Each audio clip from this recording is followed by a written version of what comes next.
دریافت فرمایا ہے کہ عملیات کا سیکھنا کیسا ہے،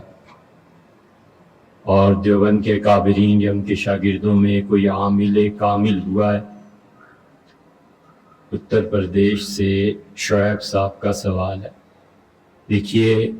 عملیات ہیں، شاعری ہے، علم نجوم ہے، یہ ان علوم میں سے ہیں جن کا سیکھنا جائز بھی ناجائز بھی، دونوں پہلو، خیر نیکی اس کے لیے کرنا بالکل درست ہے، کرنا چاہیے۔ حضور اقدس صلی اللہ علیہ وسلم کے پاس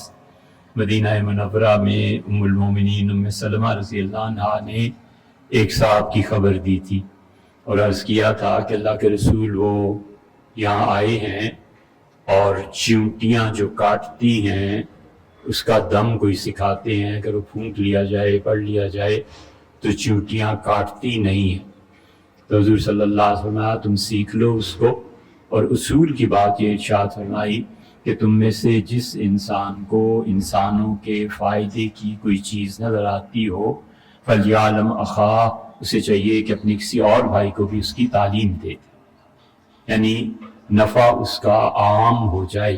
یہ ہے اصل چیز۔ اس لیے کوئی آدمی شاعری کرتا ہے اور اس میں وہ غلط اور بےہودہ کام کرتا ہے، ان نظریات کو پھیلاتا ہے، علم نجوم کو غلط استعمال کرتا ہے، خود آپ نے عملیات کا اس کو برے مقاصد کے لیے، تو یہ سب حرام اور ناجائز، اور ان سب چیزوں کو اچھے مقاصد کے لیے استعمال کرتا ہے تو کوئی حرج نہیں، اسے اس پہ ثواب ملے گا۔ اسی لیے حضور اقدس صلی اللہ علیہ وسلم خود بھی ایسے کرتے تھے، یعنی لوگوں کو مختلف چیزیں پڑھنے کو بتا دیتے تھے۔ مثلا آپ نے فرمایا کہ جب تم میں سے کوئی آدمی نیند میں ڈر جائے تو اسے چاہیے کہ وہ یہ پڑھے اعوذ بکلمات اللہ التامات من غضبہ وسوء عقابہ ومن شر عبادہ ومن شر الشیاطین وان یحضرون۔ اللہ میں تیری پناہ مانگتا ہوں، پوری کی پوری پناہ مانگتا ہوں تیرے ان جملوں سے دعا مانگ کے جو تیرے غضب سے مجھے محفوظ رکھے، اور اللہ جن اعمال کے نتیجے بہت خراب ہوتے ہیں میں اللہ یہ دعا مانگتا ہوں کہ تو مجھے ان اعمال سے ہٹا دے۔ ومن شر عبادک، اور اللہ جو تیری مخلوق ہے اس میں سے کوئی میرے متعلق مجھ سے شرارتی شر پھیلانے والا مجھ سے وابستہ ہو جائے، اللہ اسے ہٹا لے۔ ومن شر الشیاطین، اللہ جنات جو انسان کو تنگ کرتے ہیں میں تیری پناہ مانگتا ہوں۔ وَإِن يَحْضُرُونَ، اور اللہ میں تیری پناہ مانگتا ہوں کہ شیطان کبھی میرے پاس جنات آنے لگے۔ تو یہ دعا ہی ہے نا، سکھاتے تھے کہ پڑھو۔ اور حضرت عبداللہ ابن عمر رضی اللہ عنہ کے متعلق مصنف ابن ابی شیبہ میں آتا ہے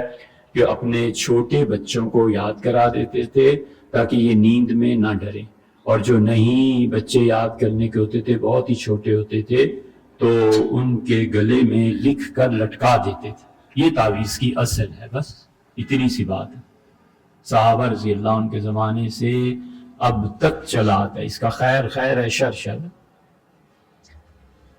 شیخ الاسلام ابن تیمیہ رحمۃ اللہ نے ایک جگہ لکھا ہے اپنے فتاویٰ میں، وہ کہتے ہیں کہ مصیبت زدہ آدمی، جو آدمی مریض ہو جائے، اس پہ دم کرنا، اس پہ پھونک دینا، اس کو لکھ کے کوئی چیز پلا دینا، یہ سب چیزیں ٹھیک ہیں۔ خواتین میں ولادت کا مسئلہ،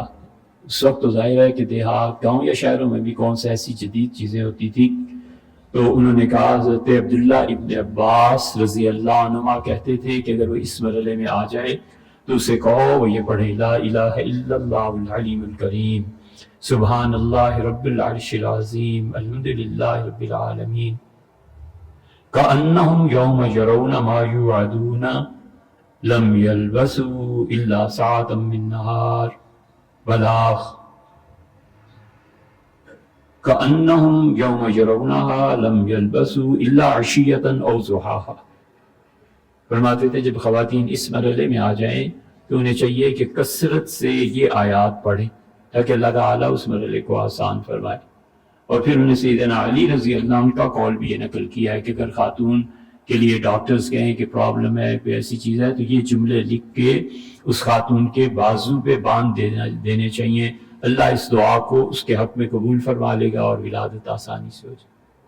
یہ سب قدماء سے چلا آتا ہے۔ ابن قیم رحمۃ اللہ علیہ نے زاد المعاد میں اس پر بحث کی ہے،